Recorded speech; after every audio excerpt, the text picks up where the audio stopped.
बिस्मिल्लाहिर्रहमानिर्रहीम अल्हम्दुलिल्लाहि रब्बिल आलमीन वस्सलातु वस्सलामु अला सय्यिदिल अंबिया'i वल मुरसलीन मुहम्मदिन व अला आलिहि व अस्हाबिहि अजमईन अम्मा बाद अऊज़ु बिल्लाहि मिनश शैतानिर रजीम बिस्मिल्लाहिर रहमानिर रहीम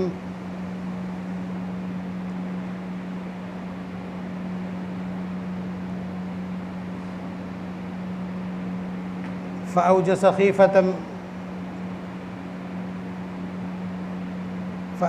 फ़ी नफ्सिही ख़ीफ़तम मूसा क़ुलना ला तख़फ़ इन्नका अंतल अअला व अल्क़ि मा फ़ी यमीनिका तल्क़फ़ मा सनअू इन्नमा सनअू कैदु साहिर वला युफ़्लिहु अस्साहिरु हैथु अता व क़ाल तआला वत्तबअू मा तत्लु अश्शयातीनु अला मुल्कि सुलैमान वमा कफ़र सुलैमान वलकिन्न अश्शयातीन कफ़रू युअल्लिमून अन्नास अस्सिह्र वमा उन्ज़िल अलल मलकैनि बिबाबिल हारूत व मारूत वमा युअल्लिमानि मिन अहदिन हत्ता यक़ूला इन्नमा नहनु फ़ित्नतुन फ़ला तकफ़ुर फ़यतअल्लमून मा युफ़र्रिक़ून बिही बैनल मर्इ व ज़ौजिही वमा हुम बिज़ार्रीन बिही मिन अहदिन इल्ला बिइज़्निल्लाह वक़ाल नबी सल्लल्लाहु अलैहि वसल्लम मन अता अर्राफ़न फ़क़द कफ़र बिमा उन्ज़िल अला मुहम्मद सल्लल्लाहु अलैहि वसल्लम। गुज़िश्ता जुमे मैंने तावीज़ के सिलसिले में कुछ बातें ज़िक्र की थी। तावीज़ की हैसियत क्या है, तावीज़ की हकीकत क्या है और तावीज़ डालने के शराइत क्या है। नबी अकरम सल्लल्लाहु अलैहि वसल्लम के उन इरशादात का हासिल क्या है कि जिनमें मना किया है। अब उसके बाद अगला जो मज़मून है वो ये कि सहर क्या है, जादू क्या है, सहर और जादू क्या है, क्या वाकई ये हकीकत है, क्या इसके ज़रिए से किसी को मुतासर किया जा सकता है। एक बड़ी टीम है जो हमारे यहाँ की हाईली एजुकेटेड है, वो कहती है ये बिला वजह के अफसाने हैं। कोई शख्स अगर ये कहता है तो दिक्कत ये हो जाएगी कि कुरान करीम में कम से कम 20 आयात इस तरह की हैं जिन्होंने सहर का तज़किरा किया है, जादू का तज़किरा किया है। कहाँ ले जाएंगे? नबी अकरम सल्लल्लाहु अलैहि वसल्लम ने भी उसका तज़किरा किया है। इसका जानना इसलिए भी ज़रूरी है कि इस वक्त सारा तावीज़ वालों का धंधा इसी पे आधारित है और अक़ीदे का जितना ज़्यादा नुकसान तावीज़ और तावीज़ ख़ानों ने किया है शायद बुतों ने इतना नुकसान नहीं पहुंचाया होगा। बुत खानों ने, सनम खानों ने इतना नुकसान नहीं पहुंचाया जितना तावीज़ बनाने वालों ने नुकसान पहुंचाया अक़ीदे तौहीद को। और उसकी बेस इस टाइम सिर्फ शहर को बना लिया गया।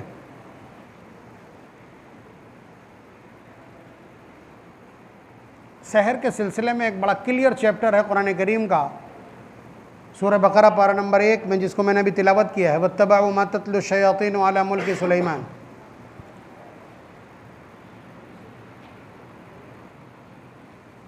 एक वक्त ऐसा था, पहले तो आप समझ लीजिए, मोजज़ा जानते हैं? मोजज़ा न जानते हो तो मैं सरसरी तौर पे आपको बतला दूं। मोजज़ा उस अमल को कहते हैं कि जिसका तोड़ या जिसकी मिसाल लाने से ये पूरी इंसानियत क्या हो, आजिज़ और नतमस्तक हो। यानी ऐसा अमल जिस पर सारी इंसानियत आजिज़ हो। बात समझ रहे हैं आप? कंकरियों का हाथ में बोलने लगना, एक इशारे से चांद का 2 टुकड़ों में तकसीम हो जाना। बात समझ रहे हैं? और ऐसे करके बर्तन में हाथ रख देना और इन तमाम उंगलियों से पानी के फव्वारे जारी हो जाना। 1 किलो मकई के आटे में पूरे ग़ज़वा खंदक में शरीक 1400 लोगों का खाना खा लेना, ये मौजज़ा है। या उसके अलावा आप देखें हज़रत मूसा अलैहिस्सलातु वस्सलाम का वो असा मौजज़ा है। उनका हाथ इस तरह से बगल में डालना और ऐसे करके कर देना और उसका सूरज से ज़्यादा रोशन हो जाना, मौजज़ा है। ये कलाम इलाही नबी अकरम सल्लल्लाहु अलैहि वसल्लम का ज़िंदा और जीता जागता मौजज़ा। इसके एजाज़ में कोई शक हो तो मैं इस पूरे आलम को खुली चुनौती दे रहा हूँ कि इतने पेजेस की कोई किताब 10 साल के बच्चे को याद करा करके ले आइए। अगर इसके मोजज़ा होने में शक हो तो मैं उसकी एक शिक आपकी खिदमत में रखता हूँ, बाकी तो छोड़ दीजिए। तो मोजज़ा है, अल्लाह तबारक व तआला मोजज़े के ज़रिए से नातक़े बंद करते हैं। जब जाहिर सी बात है, अब मिसाल के तौर पर हज़रत ईसा अलैहिस्सलाम का जो ज़माना है, यहाँ बड़े बड़े साइंटिस्ट बैठे होंगे, लड़कों ने साइंस ले रखी होगी, वो भी बैठे होंगे। पैथागोरियन या जिसे फिसागोरस कहते हैं अरबी में, उसी दौर का है। सुकरात उसी दौर का है। बुकरात उसी दौर का है। जालिनोस उसी दौर का है। अरस्तु उसी दौर का है। यानी उस वक्त फ़लसफ़ा और मेडिकल साइंस की तूती बोल रही थी, तो सारी दुनिया उन्हीं की तरफ मुतवज्जह थी कि ये बहुत बड़े लोग हैं, ये पूज्य हैं। अल्लाह तबारक व तआला ने हज़रत ईसा अलैहिस्सलाम को मबूस किया, ठीक है। सफ़ेद दाग वाले के इलाज का कोई तसव्वुर नहीं था उनके यहाँ भी, ऐसे करके हाथ फेरा वो ठीक, कोढ़ी का हाथ ऐसे करके पकड़ लिया, उसका कोढ़ ख़त्म हो गया, जुज़ाम ख़त्म हो गया। नाबीना के चेहरे पे ऐसे करके हाथ फेरा, उसके बाद आँखें आ गई, धरी रह गई सारी काबिलियत, सबकी काबिलियत धरी रह गई एक तरफ। तो अल्लाह तबारक व तआला मोजज़े के ज़रिए से इस तरह का धमाका करते हैं कि सारी दुकानें एक झटके में बंद हो जाती। बात समझ लिया आप, अभी इस पे जाएंगे नहीं, एक मुस्तकिल मज़मून है ये। तो इस तरह के मोजज़े जादू के ज़रिए से भी जो कुछ होता है, मसलन आप यहाँ बैठे हैं, अभी अमेरिका से आपको आधे घंटे पहले का लिखा हुआ ख़त आके गिरे यहाँ, क्या कहेंगे आप? आपको पता ही नहीं लगेगा ये मोजज़ा है या जादू है। जादू हो सकता है, बात समझ रहे हैं आप? जादू हो सकता है। अब जादू भी वैसे ही लगता है, मोजज़ा भी वैसे ही लगता है, बात समझ रहे हैं? तो बाबुल में एक वक्त ऐसा था जब ये दोनों चीज़ें आपस में खलतमल्त हो गई थी, आपस में पता ही नहीं चलता था मोजज़ा क्या जादू क्या। और बात यहाँ तक पहुँच गई थी कि हज़रत सुलेमान अलैहिस्सलाम का जो खेल बना था कि वो हर जानदार से बात कर लेते हैं, उनकी भाषा जानते हैं। अल्लमना मंतिक़ अत-तैर, अल्लाह ताला फरमाते हमने सिखाया उसको परिंदों की बोली बोलना, ठीक है। इसी तरह से उनके तख्त का फसख्खरना लहु अर्रीह तजरी बिअम्रिही रुखाअन हैसु असाब, कि ऐसे करके तख्त से कहते हैं कि हवा के दोष पे चला, जितनी देर में गाड़ियों से 1 महीने की मसाफत तय की जा सकती है, वो सुबह से शाम तक उतनी मसाफत तय करके वापस आ जाते थे। तो ये ऐसी चीज़ें हैं जो समझ में आने वाली नहीं है ना, हालांकि ये मोजज़ा है। ये मोजज़ा नबी के हाथ पर जो कुछ ज़ाहिर होगा खिलाफ आदत, वो मोजज़ा कहलाता है। किसी बुज़ुर्ग और वली के हाथ पर जब कोई ऐसी चीज़ दिखेगी तो उसको करामत कहते हैं। किसी काफिर के हाथ पे ऐसा कुछ दिखेगा तो वो इस्तिद्राज कहलाता है। बात समझ रहे हैं? तो हज़रत मूसा और हज़रत सुलेमान अलैहिस्सलाम पर यह ब्लेम लगा कि हज़रत सुलेमान अलैहिस्सलाम को जादू का इल्म आता है, उस जादू से उन्होंने बड़े बड़े जिन्नातों को कब्ज़े में कर रखा है, ठीक है। उन्होंने भी बाकायदा इसमें उसी का कटाक्ष किया, उसी को रद्द किया कुरान करीम ने। वत्तबाउ मा तत्लु शयातीन अला मुल्की सुलैमान वमा कफ़र सुलैमान वलकिन्न शयातीन कफ़रू युअल्लिमून अन्नास अस्सिहर। बात समझ रहे हैं? शयातीन लोगों में ये बात आम कर रहा था कि इनके पास जादू है। नबूवत से तवज्जो हटा करके जादूगरी की तरफ लगाने की कोशिश में शयातीन ने ये भ्रम फैलाया था। अल्लाह तबारक व तआला ने उसको ख़त्म करने के लिए एक बड़ा अजीब व गरीब तरीक़ा इख्तियार किया, जो पूरी तारीख़ में इकलौता वाक़या है। अल्लाह तबारक व तआला ने जादू को और नबूवत के इल्म को और नबूवत के एजाज़ को अलग अलग करने के लिए 2 फरिश्ते भेजे ज़मीन पे इंसानी शक्ल में। नाम क्या था? हारूत और मारूत। वहाँ मौजूद है ना ये नाम? उनसिला अलल मलकैनी बिबाबिला हारूत व मारूत। ये बाबुल शहर का किस्सा है, कुरान शहर का नाम भी बता रहा है, बिबाबिल। बाबुल में ये हुआ तो 2 फरिश्तों को उतारा अल्लाह तबारक व तआला ने। वो दक्ष थे, यानी जादू का उनके पास परफेक्ट इल्म था। उन्होंने आकर के अपनी दरसगाहें बनाई और क्या कोचिंग सेंटर लगाया, कोचिंग सेंटर बनाया और उसके बाद लोगों में ऐलान कर दिया कि लोग जादू सीख सकते हैं। यानी जादू तो हर आदमी सीख सकता है, नबूवत अल्लाहु यस्तफ़ी मिनल मलाइकति रुसुलन व मिनन नास, ये तो अल्लाह ताला ही तय करते हैं। अल्लाहु अअलमु हैसु यजअलु रिसालता, रिसालत किसको देना है वो पूरी इंसानियत में से उसका इंतखाब करते हैं, उसके दिलो दिमाग को और उसके आसाब व कुव्वा को तैयार करते हैं, पर्दाख्त करते हैं। हुजूर को नबी बनाना था, पूरी इंसानियत में से छांटा है। फिर हुजूर के दिल पर कुरान उतारना था, 4 साल की उम्र से दिल चाक करके उसके बाद सफाई कर करके कई बार में तैयार किया। तो अल्लाह तबारक व तआला का एक निज़ाम है जो बतदरीज चलता है। तो अल्लाह तबारक व तआला ने 2 फरिश्तों को उतारा और उनसे कह दिया कि तुम अपनी होर्डिंग लगा दो कि यहाँ इतने टाइम से इतने टाइम तक जादू सिखाया जाता है। चुनांचे लोग आने लगे, तो वो सबसे पहले मालूम है, जब वो एडमिशन कार्ड के ऊपर जो सब कुछ लिखा होता उन शराइत में क्या होता था, वमा युअल्लिमानि मिन अहदिन हत्ता यक़ूला इन्नमा नहनु फितनतुन फला तकफुर। वो लोग हर आने वाले से ये कहते थे कि तुम लोग जादू मत सीखो, जादू मत सीखो, ये कुफ्र है। फला तकफुर, तुम कुफ्र ना करो, जादू मत सीखो, जादू कुफ्र है। हमें तो आजमाइश के लिए भेजा गया है, तुम्हारी आजमाइश के लिए कि तुम में से कौन कुफ्र की तरफ जाएगा और कौन हिदायत की तरफ जाएगा। फला तकफुर, ये कहने के बाद भी कुरान कहता फयतअल्लमूना, लोग सीखते थे। और जादू का जो वेरिएशन है कि जादू से कभी तो आदमी का दिमाग माऊफ हो जाता है, जादू से कभी दिल माऊफ हो जाता है, और जादू से कभी मियाँ बीवी के बीच तफरीक हो जाती है, मियाँ बीवी से और बीवी मियाँ से नफ़रत करने लगती है, और कभी कभी उनके इंटरकोर्स सिस्टम में और सेक्सुअल जो रिलेशन है उनमें फ़र्क पड़ता है। यहाँ हम बता दें कि हुजूर के ऊपर जो जादू हुआ था वो इसी किस्म का था कि हुजूर अज़वाज मुतहरात के पास जाते थे और हुजूर को लगता था कि हम फारिग हो चुके हैं या हम ऐसा कर सकते हैं और फिर नहीं कर सकते थे। ये हम बतला दें तो ये सबसे पॉपुलर वैरायटी है जादू की कि जिसमें मियाँ बीवी के बीच झगड़ा करवाया जाता है, इसलिए कि इसके नतीजे बड़े होते हैं। 2 ख़ानदान टकराते हैं ना। तो कुरान बतला रहा है कि जो लोग उन या हारूत और मारूत के पास जादू सीखने के लिए आते थे, उनमें जो लोग जिस सब्जेक्ट को चूज़ करते थे, सिलेक्ट करते थे, मा युफर्रिकून बिही बैनल मर्इ व ज़ौजी, वो वाला इल्म, वो वाला जादू की वो वेरिएशन सीखते थे जिससे मियाँ बीवी के बीच में लड़ाई और झगड़ा कराया जा सके। ये औरतों को अपनी तरफ मुतवज्जे करने के लिए, जब औरत बेशौहर की होती है तो उसे गुमराह करना आसान होता है। ये सारे तमाशे। अब ज़रा सा ये देखें कि जादू क्या होता है। जादू की मैं पिछले 3-4 दिन से मुख्तलिफ़ किस्म की मुख्तलिफ़ मुफस्सिरीन की तफसीरें देख रहा हूँ।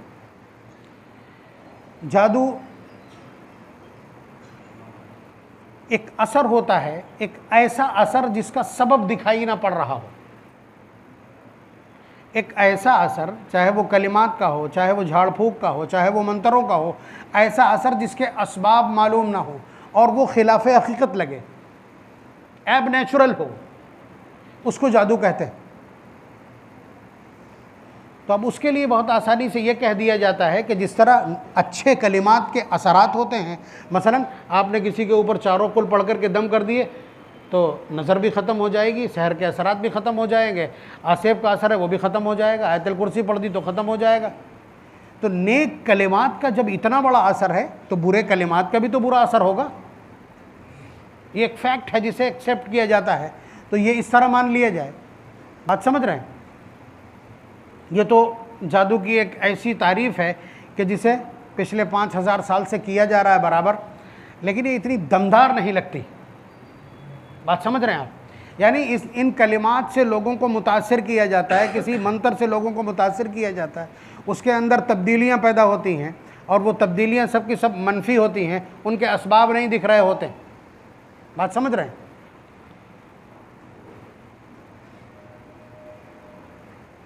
अब अगला सवाल ये, क्या इसका सीखना जायज़ है? पहला जवाब इसका यही है जो कुरान करीम ने दिया है कि फ़रिश्ते क्या कहते थे, फ़ला तकफुर, कि तुम कुफ्र ना करो, तुम कुफ्र ना करो। तो इस सहर का इसलिए सीखना कि लोगों को इसके ज़रिए से बांधा जाए, नुकसान पहुंचाया जाए, ये कुफ्र है। और अगर आपको लगता है कि कुफ़ार और दुश्मन इस जादू का इस्तेमाल मुसलमानों के ख़िलाफ़, उनके मज़हब के ख़िलाफ़, उनकी मजहबी शख्सियात के ख़िलाफ़ कर रहे हैं, नुकसान पहुंचा रहे हैं। मैं उनके इस नुकसान को इस इल्म के ज़रिए से रोकूंगा तो उसकी कहीं ना कहीं सीखने की गुंजाइश निकल सकती, लेकिन वो भी हलाल हुदूद में, हराम हुदूद में जाने की इजाज़त नहीं दी जा सकती। बात समझ रहे हैं? ये किस कैटेगरी का गुनाह है? जादू करवाना ये तो मुतलक कुफ्र है, इसमें कोई दूसरी राय नहीं। आप समझ लीजिए, जादू करवाना किसी के लिए ये मुतलक कुफ्र है, इसमें कोई दूसरी राय मौजूद नहीं।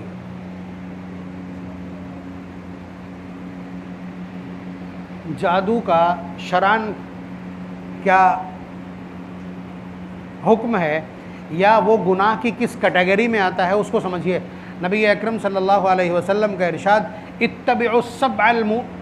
इत्तक़ुस्सब्अल मूबिक़ात, 7 हलाक कर देने वाली चीज़ों से बचो, 7 हलाक कर देने वाली चीज़ों से बचो। नंबर 1 वही जिसे हम जानते हैं, अल इशराकु बिल्लाह, अल्लाह के साथ किसी को शरीक ठहराना। नंबर 2 वस्सहर, और जादू से।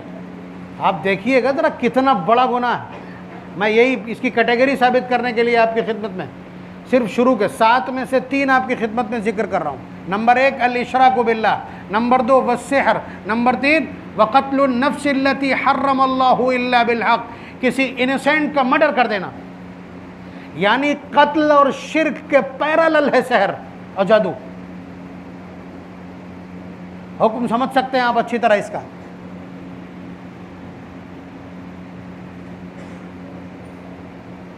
ये हुक्म है सहर का। उसके अलावा अच्छी तरह से समझिए कि इस सहर से नुकसान कैसे पहुंचाया जाता है। किसी को अगर नुकसान पहुंचाना हो या इससे आगे बढ़ कर के, वक्त मजमून दिमाग में इतने ज़्यादा हैं कि उसकी तरतीब नहीं हम बना पा रहे हैं। इस वक्त की सूरत हाल ये कि इसी जादू को बुनियाद बना करके तावीज़ का धंधा और बाजार गर्म किया गया। आप जैसे ही जाएंगे किसी के पास, ऐसा टटपोंजिया कि जो उर्दू की गिनतियां नहीं लिख सकता, जो हिंदी और अंग्रेज़ी की गिनतियां नहीं लिख सकता, जो कुरान और सुन्नत की आयत तो दूर की बात, जिसे दुआए कुनूत याद नहीं, जिसकी नमाज दुरुस्त नहीं, जो खुद अपने आप में पाक नहीं है, उससे पूछेंगे ज़रा देखना मेरे घर में क्या है, तुरंत बता के देगा बंदिश है, किसी ने कुछ किया है, किसी ने कुछ किया है, तुरंत बता देगा। आप तुरंत हल पूछेंगे, तुरंत वो एक लिस्ट बता देगा उतारे के सामान की, और ऐसे ऐसे नाम बता देगा कि आपकी 7 पुश्तों ने वो नाम सुने नहीं होंगे, मजबूरन आपको कैश दे करके जान छुड़ानी पड़ेगी। ये है धंधा, ये है धंधा कि ऐसा कर दिया गया, ऐसा कर दिया गया। बाज़ इतने बदकुमाश हैं कि वो क्या कहते हैं, सिफली किया हुआ। एक रोज़ यहीं से फ़ोन पहुंचा कि फ़लाँ हाफिज जी ने कहा है कि इस बच्चे के ऊपर सिफली किया हुआ। तो मुझे इतना गुस्सा आया, मैंने ये कहा उस नौजवान से, मैंने कहा कि अगर वो हाफिज जी सिर्फ इतना बतला दें कि सिफली किसको कहते हैं, मैं फतेहगढ़ की सरहद में दाखिल होना बंद कर दूंगा। इतना गुस्सा मुझे। सिफल कहते हैं कमीनेपन को, जलील हरकत को, नीचपन को, यानी आदमी नीचता की इंतहा को चला जाए। तो देखिए बतलाए दे रहा हूं मैं क्या किसको कहते हैं सिफली, लेकिन इसका कोई वजूद नहीं है, ज़मीन पे कोई इसका वजूद नहीं है। सिफल का मुकाबिल है उल्व, सिफलियात उसका मुकाबला है उल्वियात से। उलू के माना आते हैं बुलंदी के, और सिफल के माना आते हैं नीचे के। अब उल्वियात का मतलब क्या है, वाइट मैजिक का मतलब क्या है, बात समझ रहे हैं आप। सफ़ेद जादू का मतलब क्या है, ब्लैक मैजिक तो आप जानते हैं, काला जादू भी आप जानते हैं, सिफली भी आप जानते हैं। बताए उनमें से कोई कि उल्वियात किसे कहते हैं, वाइट मैजिक किसको कहते हैं। बात यह है कि हम जब दुआ करते हैं, मसलन हम रिस्क में वसात की दुआ करेंगे तो ड्यूटी किसकी लगेगी, मीकाइल की ड्यूटी लगेगी ना। तो फरिश्ते नूर से पैदा हैं। कैसे होते हैं, चमकदार होते हैं, रोशन होते हैं, रहते कहाँ हैं? तो आप अगर दुआ करते हैं और उसके ज़रिए से आपका कोई ताउन होता है, किसी के इलाज के नाम पर आप उसके लिए दुआ करते हैं, उससे उसको नफ़ा पहुंचता है, तो इसको क्या कहते हैं? उल्वियात, उल्वी, ठीक है। सिफलियात, वही नंगे लुच्चे शैतानों का सहारा लेना, ये सिफलियात कहलाता है। नीचपन, नीच हरकत, नीच काम। तो अब ये भी समझ लेंगे कि आप जादू किसको कहते हैं। अब समझिए जादू किसको कहते हैं। वो वाली तारीफ़ें आपके पल्ले नहीं पड़ेंगी, वो मुझे ही मुतमईन न कर सकी। आप जानते हैं कि कुछ बुज़ुर्ग ऐसे हैं कि जिनके यहाँ लोग सुबह से शाम चक्कर लगाते हैं कि हज़रत कोई काम तो नहीं मेरे लायक। बात समझ रहे हैं? तो ये कब्ज़ा तो नहीं है, लेकिन उन्हें जो कुछ बता दिया जाता वो करते हैं। तो ये बुज़ुर्गों का काबू है लोगों पर। और एक गुंडा होता है कि जिसने किसी का कोई वीक पॉइंट पकड़ लिया, कोई वीडियो बना ली उसकी, अब उसको धमकाए हुए है। या फिर ये कि वो एक काला धंधा करता है जिसमें उससे मदद लेता है, वो सप्लाई करता है और उससे मदद लेता है। तो ये आपस का तालमेल है। वैसे ही एक तालमेल है, जादूगर वो लोग होते हैं, मिसाल के तौर पर अभी समझिए कि मुंह से कहना तक मुश्किल हो रहा है, कि जो औरत के गंदे कपड़े मंगा करके, उसको भिगा के, उसको निचोड़ करके, उससे खून निकाल करके उससे कुरानी आयात लिखते हैं। बात समझ रहे हैं आप? या इसी तरह से कुरान करीम को अपने पैरों में जूते की तरह बांध करके और फिर उसके बाद गलाजत में और गंदगियों में चलते। या इसी तरह से मरघट में रह करके इंसानी खोपड़ियों में अपना पेशाब पीते हैं। बात समझ रहे हैं आप? ये वो आमाल हैं कि जो आमाल करते हुए कौन झिझकता है? शैतान साहब भी झिझकते हैं।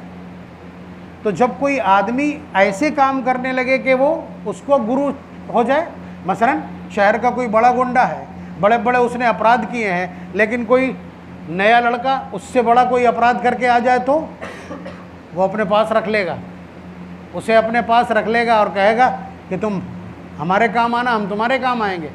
तो जब कोई बदतमीज़ शख्स इस तरह की हरकत में, और बहुत कुछ कह सकता हूँ मैं, इतना कहा काफ़ी है। ये जो बच्चों का मर्डर होता है, बलि होती है बच्चों की, ये इसीलिए होता है कि इंसानी वजूद को ज़िबा करके उसके खून से कुछ करना होता है। बात समझ रहे हैं? तो इसलिए ये जानें ली जाती हैं। तो ऐसे लोगों के सामने शैतान हाथ जोड़ करके, गुरुजी हमारे लायक कोई सेवा हो तो। बात समझ रहे हैं? अब उसको लगा दिया किसी काम पर, परेशान करने पर लगा दिया, ये सिफलियात कहलाते हैं। अब ये एक पुराना ट्रेंड था। इस वक्त कोई इस तरह का व्यक्ति पाया जाता है, ये अपने आप में बड़ा मुश्किल है। लेकिन मरघट में रह के या दो चार हड्डियां कहीं से ला करके गले में बांध करके ये वही वाला भय बिठाया जाता है, ये वही तमाशा किया जाता है। जिस तरह हमारे मुआशरे में बूढ़ी औरतें, उन्हें लगता है कि हमें कोई कुछ समझता ही नहीं पूरे महल्ले में, उन्होंने जुमरात के दिन झूमना शुरू कर दिया, लोगों की बातें बताना शुरू कर दी। अब लोगों की भीड़ लगने लगी उनके पास और लोग डरने लगे। और उन्हीं को अगर एक दिन एक मिर्चे की खाली धुनी दे दो, फिर किसी जुमरात को कोई नहीं झूमेगा। बता दे रहे हैं हम आपको। तो ये इस तरह के स्टंट और तमाशे हैं जादू के नाम पर। जादू के नाम पर इस तरह के, जादू का वजूद है या नहीं? जादू अपने आप में दुरुस्त है। जादू या तो उसके ज़रिए से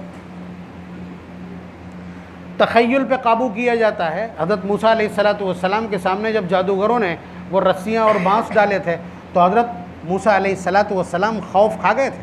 कुरान कहता है फ़अौजस फ़ी नफ़्सिही ख़ीफ़तम मूसा, कि मूसा घबरा गए। हमने उनसे कहा क़ुलना ला तख़फ़, मूसा डरना नहीं, इन्नका अंतल आला, तुम अभी गालिब आओगे। तो जादू के ख़िलाफ़ नबी के कलिमात हमेशा गालिब आते हैं। इस धरती का सबसे ख़तरनाक जादू वो है जो नबी के ऊपर असरअंदाज हो गया था, और उस ख़तरनाक तरीन, इस कायनात के, इंसानी तारीख़ के सबसे ख़तरनाक जादू को खड़े खड़े ख़त्म करके दिखाया है कुल अऊज़ु बिरब्बिल फ़लक़ और कुल अऊज़ु बिरब्बिन नास ने। तो आपको डरने की, इस उम्मत के अफराद को डरने की कोई ज़रूरत नहीं है कि कोई जादूगर आपका बाल उखाड़ लेगा या बाल बेका कर लेगा। बात समझ रहे हैं आप? आपको शौक़ हो तावीज़ वालों को पैसे देने का, और आपको शौक़ हो फाल खुलवाने का, आपको शौक़ हो झूठ सुनने का, आपको शौक़ हो अपना ईमान का सौदा करने का, तो मरिए जाकर के आप, वरना ज़रूरत नहीं है। तो आप समझ लीजिए कि जादू कोई बहुत बड़ा मसला नहीं है, अगर मसला है भी तो आपके पास चुटकियों में उसका इलाज मौजूद है।